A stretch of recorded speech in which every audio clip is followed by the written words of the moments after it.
Hello बच्चों, आ जाओ chemistry की दुनिया में।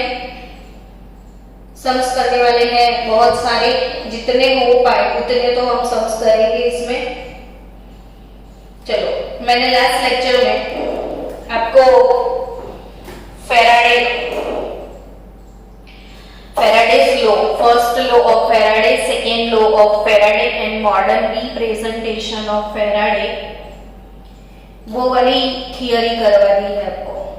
अब according to Faraday's law, NEET में, जेईई में, कॉम्पिटिटिव लेवल पे अब तक जो जो क्वेश्चन पूछे गए हैं वैसे क्वेश्चन हम सॉल्व करते हैं आज।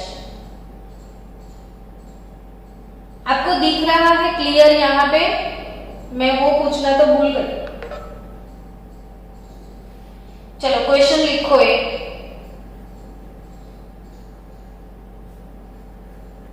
What is the ratio? What is the ratio of aluminium, copper and sodium when 3 Faraday current when 3 Faraday current is passed through different electrolytic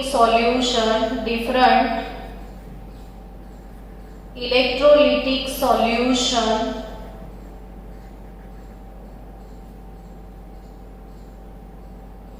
of molten Al2O3 aqueous copper sulfate and molten NaCl।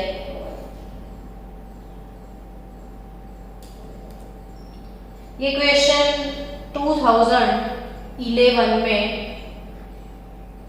Competitive level पे था। भले यहाँ पे 2011 लिखा हो, लेकिन अपने board का कोई पेपर ऐसा नहीं है जिसमें ऐसे क्वेश्चन नहीं होते हैं। आप फास्ट ये क्वेश्चन लिखो, रीड करो, ट्राई करो, क्वेश्चन को समझो पहले। जल्दी जल्दी से मैं करा दूंगी तो आपकी क्रिएटिविटी खत्म हो जाएगी। पढ़ो क्वेश्चन को जल्दी से। आपको दिखाई दे रहा है ना क्लियरली? ओके, चलो क्या है क्वेश्चन। ऐसे क्वेश्चन बहुत सारे आपको सॉल्व करने हैं, प्रैक्टिस करना। ये हमारा आईएमपी क्वेश्चन है कि what is the ratio of moles of aluminium, copper, sodium when 3 Faraday current is passed through different electrolytic solution। यानी कि क्वेश्चन में हमारे पास है अमाउंट ऑफ इलेक्ट्रिसिटी, जिसको हम बोलते थे Q, 3 Faraday। क्वेश्चन कुछ ऐसा है कि हमारे पास सीरीज में ज्वाइन किए हुए 3 डिफरेंट इलेक्ट्रोलिटिक सॉल्यूशंस है। अब वो 3 डिफरेंट इलेक्ट्रोलिटिक सॉल्यूशन कौन कौन से है? तो Al2O3, CuSO4 का सॉल्यूशन है और मोल्टन NaCl का सॉल्यूशन है। ये सब जितने भी सॉल्यूशन है उनको सीरीज में ज्वाइन करना, यानी कि सबको एक साथ कनेक्ट करके 3 Faraday करंट अगर मुझे पास करना है तो कैथोड पे आपको सबको पता है कि भाई कैथोड में मेटल डिपॉजिट होता है। कैथोड पे क्या डिपॉजिट होता है? मेटल। तो कैथोड पे मेटल डिपॉजिट होता है तो उसका मोल प्रपोर्शन क्या है? मोल प्रपोर्शन कैथोड पे कौन सा है वो कैलकुलेट करना है। तो आप सबको एक चीज सबसे पहले ये करनी है कि जितने भी सॉल्यूशन है उसके इक्वेशंस आपको आने चाहिए कि भाई डिसोसिएशन Al2O3 है तो यहाँ पे एल्यूमिनियम का वैलेंसी +3 होगा, यानी 2 मोल एल्यूमिनियम और 3 मोल ऑक्साइड होता है। आपके पास कॉपर सल्फेट का सॉल्यूशन है तो 1 मोल कॉपर 2 के साथ दूसरा रेडिकल है 1 मोल सल्फेट 2 और मोल्टन NaCl, तो we have Na plus and chloride minus ion. यानी कि हमारे पास जो 3 इलेक्ट्रोलाइटिक सॉल्यूशन है उसका आपको डिसोसिएशन करना है। डिसोसिएशन करने के बाद बच्चों कैथोड इक्वेशन सबके लिख दो। अब कैथोड पे जो भी अमाउंट डिपॉजिट होगा उसका कैथोड इक्वेशन, आप एल्यूमिनियम 3 का कैथोड इक्वेशन क्या लिखोगे? तो Al3 प्लस 3 मोल इलेक्ट्रॉन गिव्स एल्यूमिनियम। इसका मतलब क्या है बच्चों? तो मतलब ये होता है कि 1 मोल एल्यूमिनियम, ये प्रोडक्ट जो है 1 मोल एल्यूमिनियम, कैथोड में 1 मोल एल्यूमिनियम डिपॉजिट होने के लिए यानी कि 1 मोल Al+3 के कंप्लीट रिडक्शन के लिए, रिडक्शन यानी इलेक्ट्रॉन गेन करना, Al+3 का जब रिडक्शन होता है तो एल्यूमिनियम मेटल यहाँ पे डिपॉजिट होता है। तो 1 मोल Al+3 के कंप्लीट रिडक्शन के लिए हमको 3 मोल इलेक्ट्रॉन की जरूरत है और 3 मोल इलेक्ट्रॉन यानी कि 3 फैराडे करंट, 3 मोल इलेक्ट्रॉन यानी 3 फैराडे करंट। अब सोचो कॉपर सल्फेट, तो कॉपर +2, 2 इलेक्ट्रॉन गिव्स कॉपर और Na plus electron gives Na, यानी 1 मोल कॉपर को 2 फैराडे चाहिए और 1 मोल सोडियम डिपॉजिट होने के लिए सिर्फ 1 फैराडे चाहिए। अब ये तीनों इक्वेशन लिखने के बाद आपको सबको क्या करना है? यहाँ पे ये शॉर्टकट में क्वेश्चन है कि 3 फैराडे करंट पास किया, चलो तो ये तो 3 फैराडे ऑलरेडी है तो 1 मोल एल्यूमिनियम मिलेगा, तो इसको आप 3 फैराडे में कन्वर्ट नहीं कर पाओगे क्योंकि ये 2 है, 2 से 3 में कैसे करोगे? तो इसीलिए सब जितने भी इक्वेशन है उसको पहले 1 फैराडे में कन्वर्ट कर दो। अब ये एल्यूमिनियम वाला इक्वेशन 1 फैराडे में कैसे जाएगा? तो इस इक्वेशन को आप 3 से डिवाइड कर दो तो 1/3 मोल Al हो जाएगा। इसको आप 2 से डिवाइड कर दो तो ½ मोल कॉपर हो जाएगा और ये ऑलरेडी 1 है। चलो अब तीनों सीरीज में है तो सबको मैंने 1 फैराडे करंट में कन्वर्ट कर दिया। तो व्हाट इज मोल प्रपोर्शन या मोल रेशियो एट कैथोड?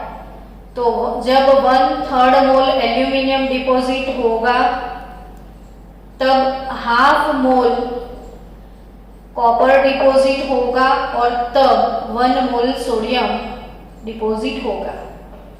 अब इनको क्या करना है?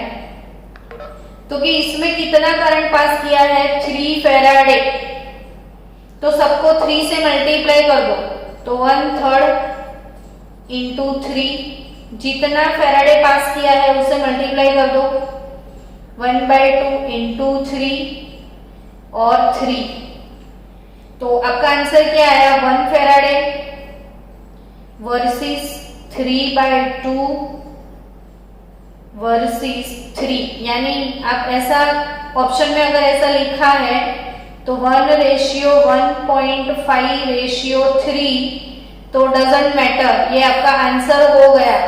और ऐसा नहीं लिखा है तो कभी कभी क्या करते हैं, एलसीएम निकाल दो तो 2 निकलेगा तो सबको 2 से मल्टीप्लाई कर दो, तो 2 1 जा 2, 2 वर्सेस 3 वर्सेस 6, तो मोल रेशियो 2:3:6 हो सकता है या 1:1.5:3।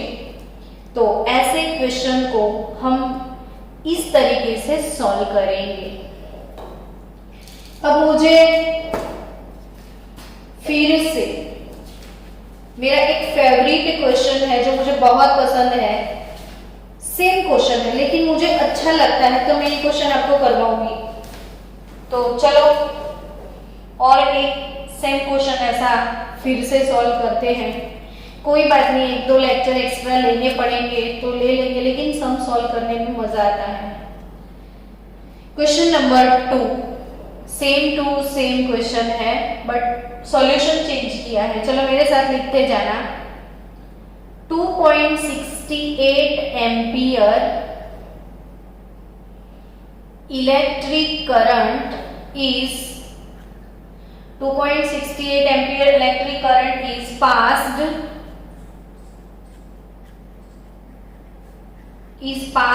for 1 hour.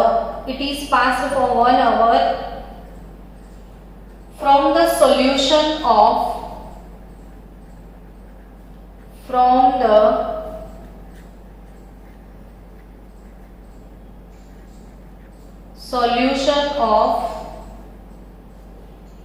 Hg2 ClO4 twice. Second, Hg ClO4 twice. Third, copper sulfate. And last one, AgNO3. There are 4 electrolytic solutions. How many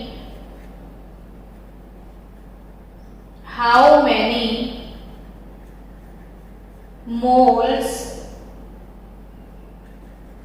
of each metal? How many moles of each metal will be deposited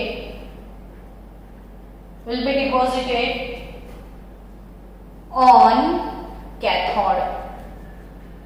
चलो आप अच्छे से question लिख दो, try करो। मैं आपको 5 minute दे रही हूं, आप 5 मिनट के लिए ट्राई करो, फिर उसके बाद मैं करवाऊंगी।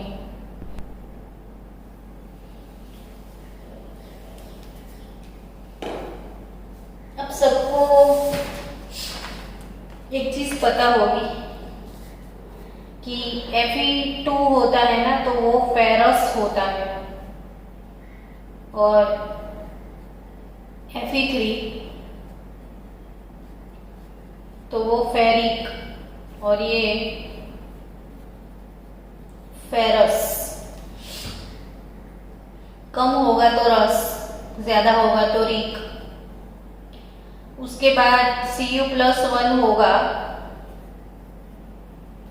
तो क्यूप्रस, और Cu+2 होगा तो आप इसको बोलोगे क्यूप्रिक। वैसे ही बच्चों Hg+1 और Hg+2 दोनों टाइप के रेडिकल होते हैं। तो Hg+1 यानी आप इसको बोलोगे मर्क्यूरस, और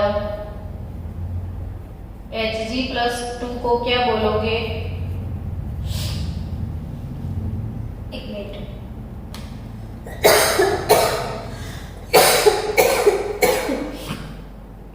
सॉरी, हाँ, Hg+1 मर्क्यूरस और Hg+2 मर्क्यूरिक। लेकिन यहाँ पे एक चीज याद रखना कि ये जो मर्क्यूरस है, मर्क्यूरस, वो हमेशा ऐसे लिखते हैं Hg2+2। मर्क्यूरस रेडिकल ये वाला है Hg2+2, यानी एक Hg का तो +1 ही होगा ना, तो ये चीज आपको नहीं पता होगी, तो ये ध्यान में रखना कि मर्क्यूरस जो है ना वो Hg2+2 होगा, Hg2+2 होगा, तो ये है मर्क्यूरस। Hg2+2 ये है मर्क्यूरस, तो ये Hg2+2 मर्क्यूरस। तो यहां पे Hg2 ट्वाइस है, इसका मतलब इसमें रेडिकल है Hg2+2। फिर HgClO4 ट्वाइस, इसमें रेडिकल है Hg+2। CuSO4 उसमें है Cu+2 और AgNO3 में है Ag+1। आपको सिर्फ वो रेडिकल कौन सा है वो आइडेंटिफाई करना बहुत जरूरी है। अब इसका रिडक्शन इक्वेशन लिखो तो +2, ये 2 मोल यानी 2 फैराडे गेन करेगा तो Hg2 हो जाएगा, यानी 2 मोल मर्क्यूरी डिपॉजिट होगा। और Hg+2 में 2 इलेक्ट्रॉन तो मिलेगा 1 मोल मर्क्यूरी। यहाँ पे Hg2Cl4 ट्वाइस में 2 मोल मर्क्यूरी मिलेगा, यहाँ पे 1 मोल मर्क्यूरी आएगा। इसके लिए चाहिए अगेन 2 मोल, तो 1 मोल कॉपर, और इसके लिए सिर्फ 1 मोल, तो 1 मोल सिल्वर। अब सबको ना सिंगल फैराडे में कन्वर्ट करना है, तो सिंगल फैराडे में कैसे कन्वर्ट करेंगे? सबको सिंगल फैराडे में कैसे कन्वर्ट करोगे आप? तो 2 से डिवाइड कर दो, तो ये 1/2 और ये 1 मोल हो गया। इसको 2 से डिवाइड करो तो हाफ, ये हाफ मोल Ag, यानी यहाँ पे हाफ मोल मिलेगा आपको सिल्वर मर्क्यूरी, सॉरी, यहाँ पे भी हाफ, तो हाफ मोल कॉपर मिलेगा आपको, और यहाँ पे 1 मोल सिल्वर होगा। तो total product mole ratio product क्या होगा? तो 1 mole silver versus half mole, sorry 1 mole mercury versus half mole mercury versus half mole copper versus 1 mole silver. सबको 1 फैराडे में कन्वर्ट कर दिया तो मोल प्रोपोर्शन मिल गया। लेकिन आपको ये भी देखना है ना कि यहाँ पे कितने फैराडे, ये तो 1 फैराडे के लिए आपने निकाला, यहाँ पे कितने फैराडे है? तो 2.68 एम्पियर करंट है। तो एम्पियर यानी कि आई, करंट का सिंबल होता है आई। आई कितना है? 2.68 एम्पियर करंट। इस पास्ड को 1 आवर, तो टाइम t इसने लिया है 1 आवर। आवर बवर हमको ना चले, हमको तो कंपलसरी जाना है सेकेंड में। तो I है, t है, तो हमारे पास Q भी आ जाएगा।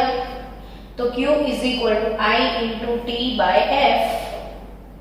तो 2.68, क्योंकि एम्पियर इंटू सेकेंड कूलम्ब होता है और हमको कूलम्ब से फिर फैराडे में जाना होता है। तो I इंटू टी, आपका आंसर कूलम्ब में आएगा। कूलम्ब इंटू 96500 करो तो फैराडे में चले जाओगे। तो 2.68 इंटू 3600 डिवाइडेड बाय 96500, तो आपके पास 0.1 फैराडे अमाउंट ऑफ इलेक्ट्रिसिटी मिल जाएगा। तो ये भी हमने तो 1 फैराडे के लिए निकाला, ये 0.1 फैराडे है। तो मोल रेशियो इसमें क्या है 1:1/2, 1/2 यानी 0.5 आता है। अगेन 1/2 यानी 0.5 और 1। अब पॉइंट ये 1 फैराडे के लिए है, ये फॉर 1 फैराडे, तो फॉर 0.1 फैराडे कितना, तो सबको 0.1 से मल्टीप्लाई कर दो, तो 0.05, 0.05 और 0.1। तो आपका ये हो गया आंसर क्वेश्चन नंबर 2 का।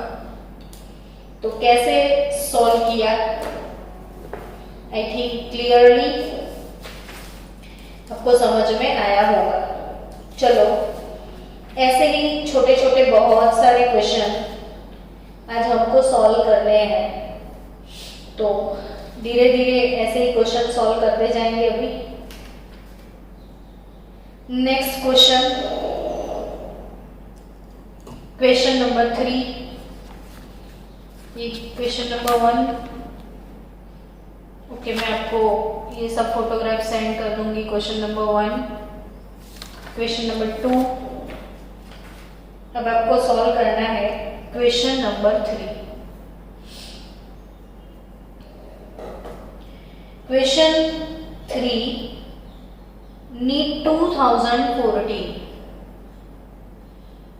और गुजकेट में भी लास्ट ईयर ये क्वेश्चन था, आपकी टेक्स्ट बुक की एक्सरसाइज में भी होगा। How much electric charge, how much electric charge is required for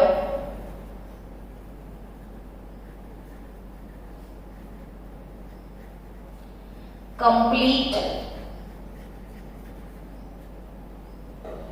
reduction,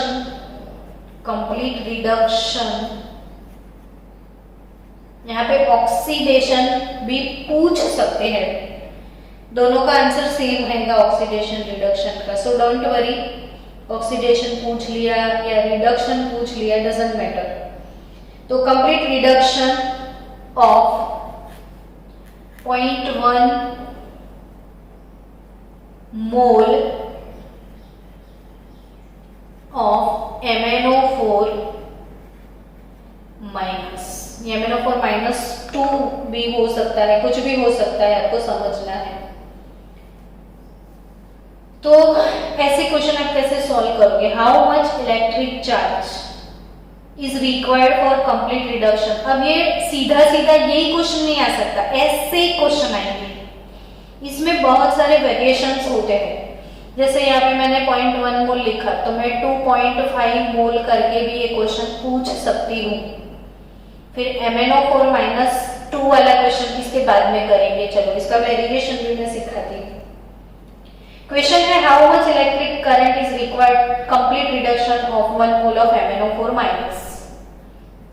तो आप सबको यहाँ पे रेडॉक्स चैप्टर 11th स्टैंडर्ड में, फिर फर्स्ट चैप्टर में मैंने पढ़ाया था, इवन अभी भी 12th में सेकेंड चैप्टर जो सॉल्यूशन है उसमें भी मैंने पढ़ाया था कि MnO4 का इक्विवेलेंट मास में जब भी सिखाती हूँ तब मैंने सिखाया हुआ है कि MnO4 एसिडिक, बेसिक और न्यूट्रल मीडियम में वर्क करता है। यहाँ पे इसने फॉर कंप्लीट रिडक्शन वर्ड बोल दिया, कंप्लीट रिडक्शन। तो आपको ये समझ में आना चाहिए कि MnO4 माइनस का कंप्लीट रिडक्शन होता है तो MnO4 माइनस स्पीसीज Mn+2 में कन्वर्ट होता है। ये चीज आपको याद रखनी है कि MnO4 माइनस Mn+2 में कन्वर्ट होता है। अब आपको ये जो भी रिड्यूस्ड कपल है इसको बैलेंस करना है। तो बैलेंस हम कैसे करते थे? तो सबसे पहला स्टेप ऑक्सीडेशन स्टेट आपको दोनों साइड कैलकुलेट करना पड़ेगा। तो MnO4 माइनस में मैंगनीज का ऑक्सीडेशन स्टेट क्या मैं सिखाऊं कि अब आपको आ गया? एक्स सपोज कर लो 4 इंटू ब्रैकेट ऑक्सीजन का oxidation state -2 that is equal to -1। तो मैंगनीज जो है उसका ऑक्सीडेशन स्टेट है +7 और यहां पे मैंगनीज का ऑक्सीडेशन स्टेट +2। इससे क्या सीखा आपने? तो 7 से लेके 2, 7 to 2 यानी डिक्रीज हुआ ना, ऑक्सीडेशन स्टेट डिक्रीज होता है तो इसको हम रिडक्शन बोलते हैं। तो ये डिक्रीज क्यों हुआ? It is decrease by 5। तो इसका मतलब ये होता है कि 1 मोल MnO4 minus for complete reduction gains 5 mole of electron. जितना ऑक्सीडेशन नंबर डिक्रीज हुआ बच्चों, 5 डिक्रीज हुआ, इसका मतलब ये होता है उसने 5 मोल इलेक्ट्रॉन गेन किए। ये पूरा रिएक्शन ऐसे लिखना होता है, यानी कि अब बैलेंस, यहाँ पे एक मैंगनीज सब कुछ बैलेंस सा दिख रहा है। तो इसने 5 मोल इलेक्ट्रॉन गेन किए, तो इसका मतलब ये हुआ कि 1 मोल MnO4 minus required 5 Faraday current. ये 5 मोल इलेक्ट्रॉन यानी 5 Faraday current for complete reduction. तो हमारे पास है, हाँ बेटा, 0.1 मोल એમાંની કેટલું મળશે? તો 5 into 0.1 यानी 0.5 फेराडे।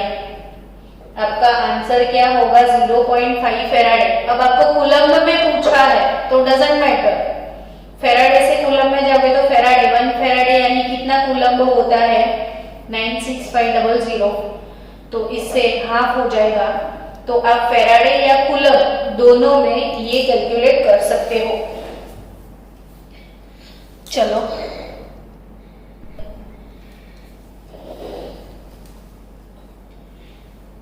Next question.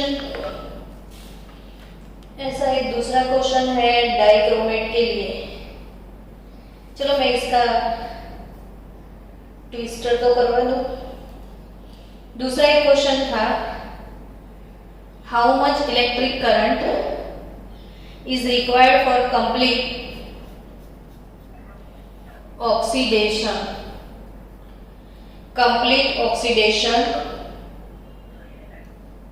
ऑफ 0.1 मोल। हाँ मैडम, આમાં ઇક્વેશન બેલેન્સ નહીં કરવાનો? બેલેન્સ છે ને, એટલે પેલું ઓક્સિજન ને એ બધું।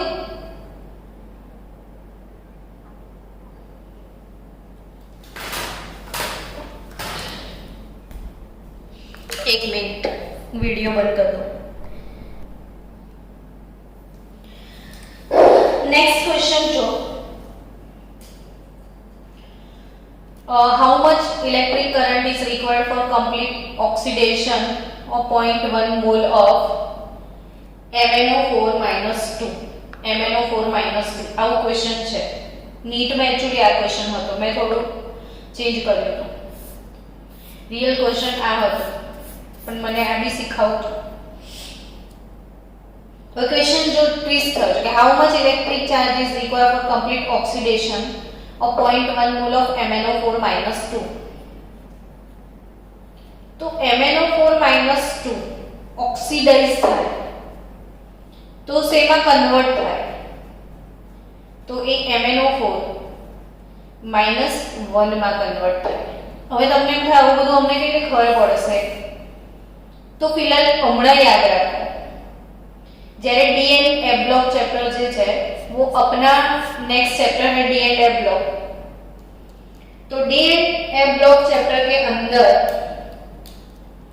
ये सारी चीजें है, आपको वहां पे पढ़ना है प्रिपरेशन ऑफ KMnO4, और उस प्रिपरेशन के ड्यूरेशन में सब चीजें जितने भी अब तक रेडॉक्स में अपने चीजें मैंने सिखाई थी और बोली थी कि आप याद रखना ये क्वेश्चन मुझे बाद में याद करवाना, मैं सॉल्व करवाऊंगी, वो सारे जितने भी डाउट्स है वो D and A block chapter में सब खत्म हो जाएंगे। फिर से सब करना है हमको, यानी फाइनली हम वो सब क्वेश्चन नीट जी के करने वाले हैं डी एंड ए ब्लॉक में।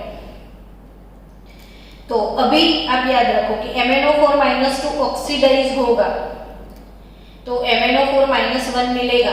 ये याद रखो कि ये पर मैंगनीट पोटेशियम पर मैंगनीट वर्ड आपने सुना है ना, तो ये पर मैंगनीट है और ये मैंगनीट है। अब मैंगनीट ऑक्सीडाइज होता है तो पर मैंगनीट में जाता है, तो ऑक्सीडेशन स्टेट यहाँ पे +6 होगा और इसका ऑक्सीडेशन स्टेट +7 है। ऑब्वियसली ऑक्सीडेशन हुआ है क्योंकि ऑक्सीडेशन नंबर इंक्रीज हुआ। अब ऑक्सीडेशन नंबर इंक्रीज होता है तो ऑक्सीडेशन बोलते हैं। तो कितना इंक्रीज हुआ, तो 1, यानी कि MnO4 -2 प्लस नहीं, ऑक्सीडेशन यानी इलेक्ट्रॉन लूज करना है, तो MnO4 माइनस +1 मोल इलेक्ट्रॉन, यानी ये 1 फैराडे हुआ। तो अब आप बोल सकते हो कि 1 मोल MnO4 - 2 required for complete oxidation 1 mole electron यानी 1 फैराडे करंट। तो आपका क्वेश्चन अगर 0.1 मोल पे है तो ये 0.1 फैराडे और कूलम में आपका आंसर है तो 0.1 × 96500 कर दोगे तो 9650 कूलम आपका आंसर आएगा। चलो सेम क्वेश्चन फिर से रिपीट करते हैं। How much electric charge is required for complete reduction of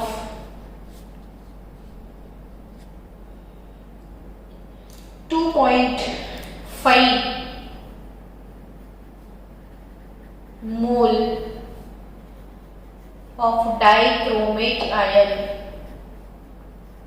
Dichromate ion. तो डाइक्रोमेट आयन का क्वेश्चन अगर है 2.5 मोल, तो डाइक्रोमेट Cr2O7 - 2 Cr2O7 - 2 डाइक्रोमेट, उसका कंप्लीट डाइक्रोमेट उसका कंप्लीट रिडक्शन होगा तो डाइक्रोमेट कन्वर्ट्स होगा Cr+3 में। ये चीज भी, ये कपल भी हमेशा याद रखना कि MnO4- से Mn+2 मिलता है और डाइक्रोमेट का कंप्लीट रिडक्शन होता है तो क्रोमियम 3 में वो कन्वर्ट होता है। अब इसमें क्या करना है, बैलेंस करना है।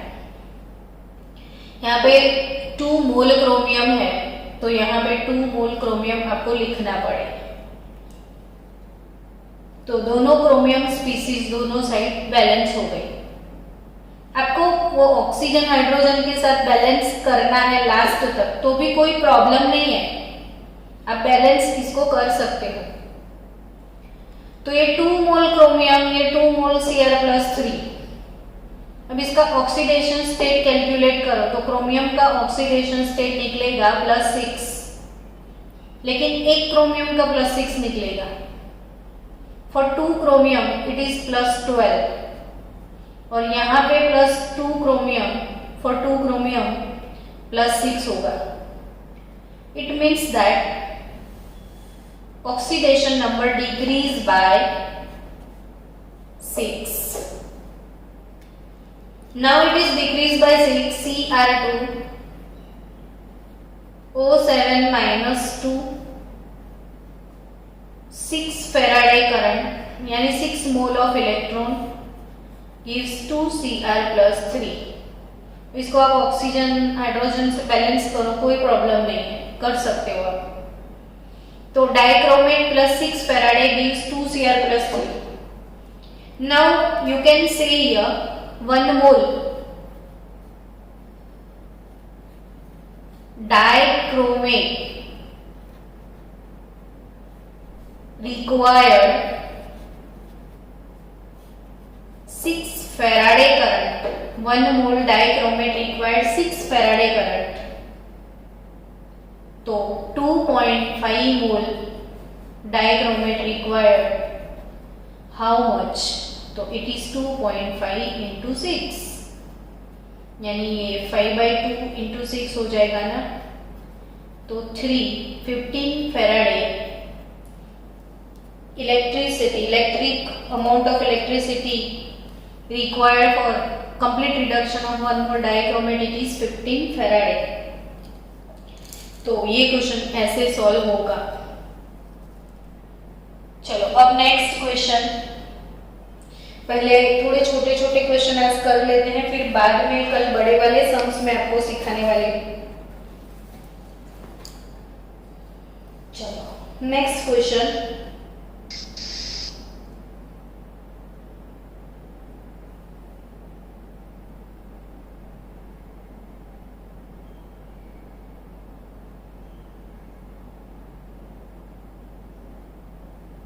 Wait for 1 minute. I'm looking for question here.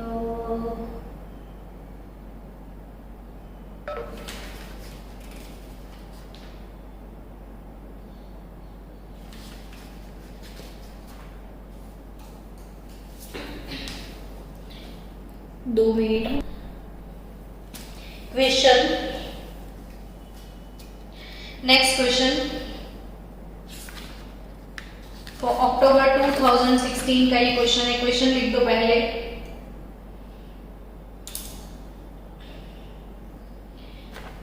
October 2016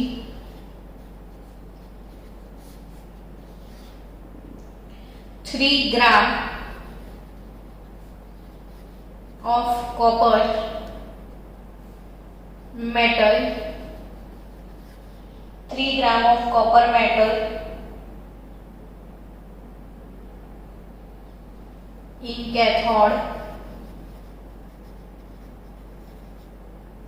is deposited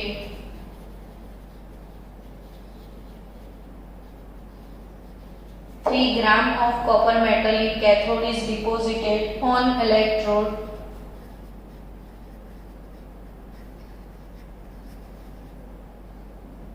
when 3 ampere current is passed, when 3 ampere current is passed for 2 hours through aqueous solution, 2 hours through aqueous solution of copper sulfate, then what is the efficiency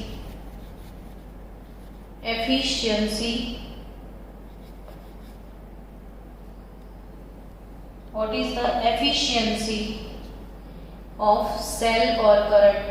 तो cell efficiency आपको calculate करनी है. Atomic weight of copper 63.5 है.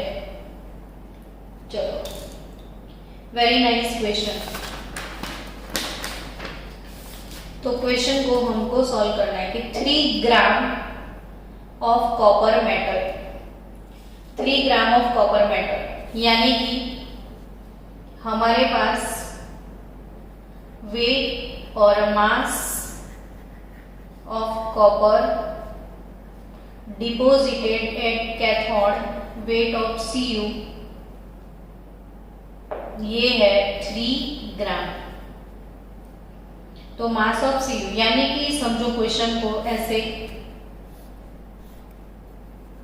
कि एक electrolytic cell के अंदर copper sulphate का सॉल्यूशन लिया है इसने, एनोड कैथोड डाल दिया, बैटरी लगा दिया, इलेक्ट्रोलिसिस किया और इलेक्ट्रोलिसिस करने के लिए 3 एम्पियर करंट यानी जो करंट पास किया वो करंट I कितना पास किया 3 एम्पियर। करंट कितना पास किया 3 एम्पियर फॉर 2 आवर। तो टाइम T जिसको बोलना है वो 2 आवर है। अवरिया फवरिया हमको नहीं चलता है, हमको तो जाना है सेकेंड में। तो 70 to 100 सेकेंड वो हमारे पास आंसर आ गया। अब कैलकुलेट क्या करना है, तो सेल एफिशिएंसी। ओहो, तो पहले सेल एफिशिएंसी कैलकुलेट करने का फॉर्मूला तो पता चले, बाद में देखा जाएगा। तो ऑलवेज याद रखो बच्चों कि सेल एफिशिएंसी और जो करंट एफिशिएंसी है वो कैलकुलेट करने का फॉर्मूला है प्रैक्टिकल वैल्यू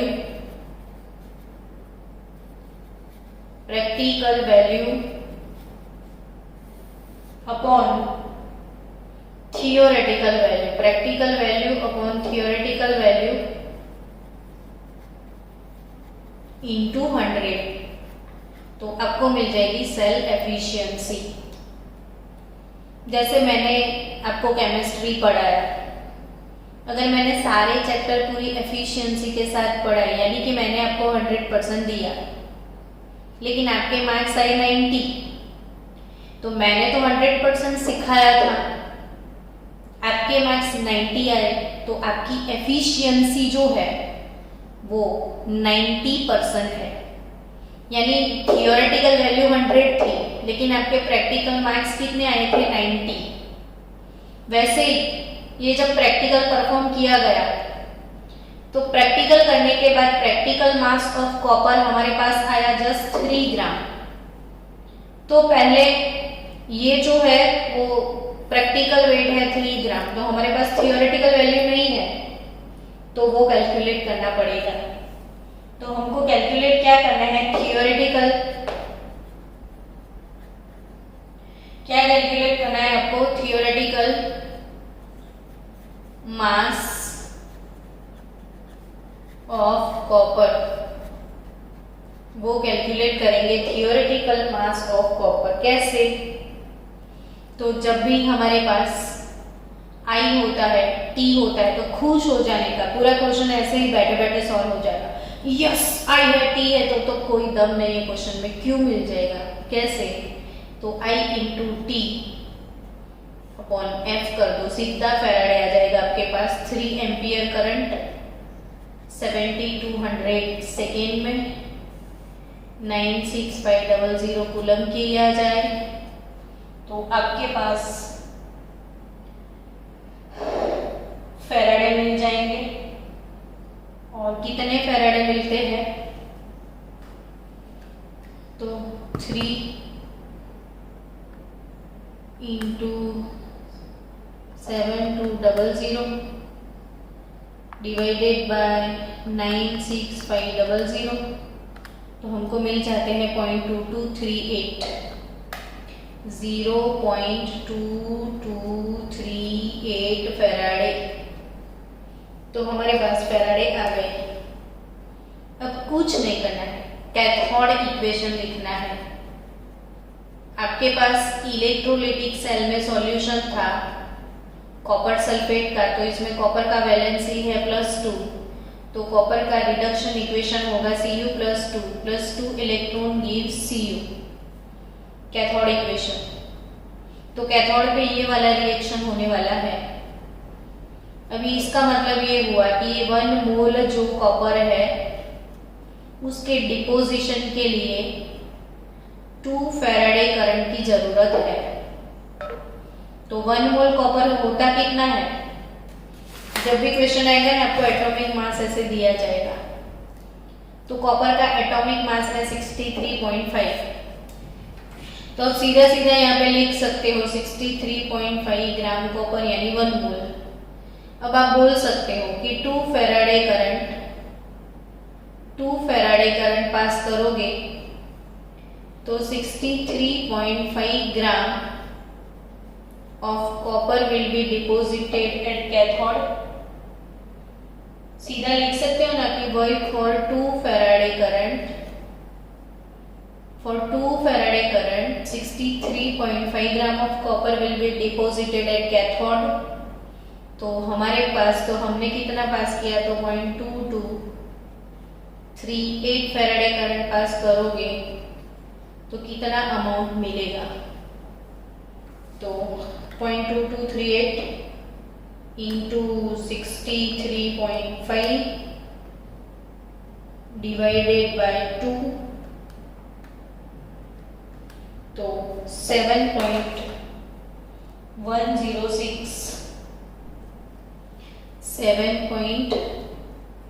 इतना आ रहा है, कैलकुलेट करो तो बच्चों आप 63.5 7.106 ऑफिशियल वैल्यू आनी चाहिए। अब प्रैक्टिकल वैल्यू 3 ग्राम है, थ्योरेटिकल वैल्यू 7.106 इंटू 100 कर दो। અવાજ કેમ કરે છે? વિડિયો રેકોર્ડિંગ ચાલુ છે।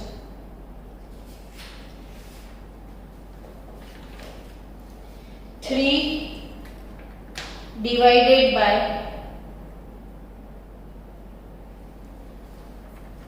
7.106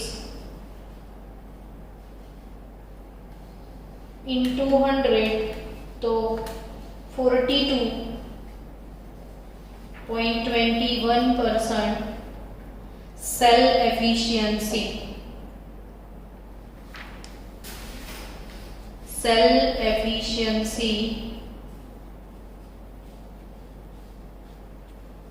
कितना मिला आपको, practical value upon theoretical value into 100। Practical value 3 है, थियोरेटिकल वैल्यू ये इंटू 100 करोगे तो सेल एफिशिएंसी आई 42.21। तो आई थिंक ये क्वेश्चन आपको समझ में आ गया होगा। तो हम अब बाकी के सारे सम्स कल सॉल्व करेंगे। कल भी हमको सम सॉल्व ही करने हैं कंपलसरी, और 5 और 6 सम ऐसे हैं जो हम सॉल्व करेंगे ताकि सारे क्वेश्चन आपके सॉल्व हो जाए। तो मिलते हैं कल।